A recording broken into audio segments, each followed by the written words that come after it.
Investor Protection Fund, juga dikenal sebagai Investor Compensation Fund atau sering disingkat menjadi IPF, adalah suatu mekanisme atau lembaga yang ada di berbagai negara untuk memberikan perlindungan kepada investor di pasar modal.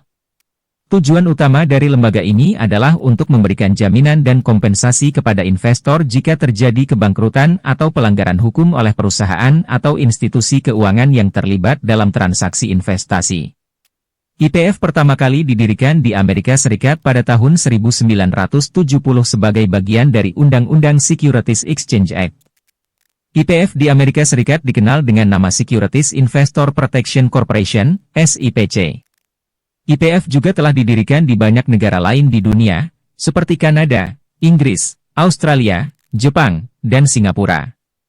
Tujuan dari IPF di setiap negara adalah untuk melindungi kepentingan investor dan meningkatkan kepercayaan masyarakat terhadap pasar modal.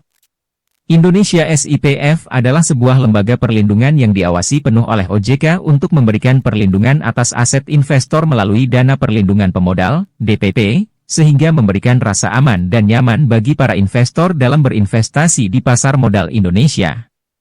Indonesia SIPF terus mengupayakan untuk dapat memperluas cakupan perlindungan yang dapat diberikan, di antaranya pada tahun 2022, Indonesia SIPF telah menjalin komunikasi dan koordinasi yang cukup erat dengan OJK untuk membahas usulan perubahan ketentuan DPP dan penyelenggara DPP, serta terkait kesiapan potensi Indonesia SIPF sebagai administrator dana kompensasi kerugian investor, DKKI.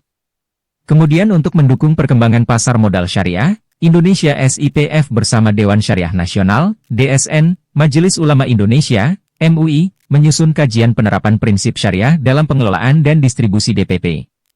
Hasil akhir dari kajian ini adalah diharapkan, Indonesia SIPF dapat memperoleh fatwa dari DSN MUI terkait perlindungan investor berbasis syariah, sehingga dapat meningkatkan kepercayaan dan minat investor syariah untuk berinvestasi di pasar modal syariah.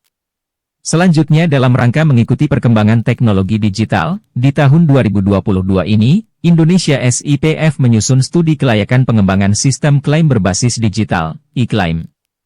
Hal ini dilakukan guna memberikan kemudahan bagi investor untuk melakukan klaim pada saat terjadinya kejadian kehilangan aset investor. Pasar modal Indonesia terus mengalami evolusi yang menarik, terutama dengan munculnya model pembiayaan inovatif seperti securities crowdfunding. Dalam era ini, ketika investasi semakin mudah diakses melalui platform online, perlindungan investor menjadi lebih krusial daripada sebelumnya. IPF dapat memainkan peran penting dalam melindungi investor dalam ekosistem securities crowdfunding. IPF adalah lembaga yang penting untuk melindungi kepentingan investor dan meningkatkan kepercayaan masyarakat terhadap ekosistem securities crowdfunding dan pasar modal pada umumnya. Dengan memberikan jaminan perlindungan kepada investor, IPF mendorong partisipasi yang lebih besar dan membangun kepercayaan dalam pasar modal. Lebih jauh lagi, IPF juga bisa mempengaruhi kualitas proyek yang ditawarkan oleh platform securities crowdfunding melalui kebijakan selektivitas yang lebih ketat.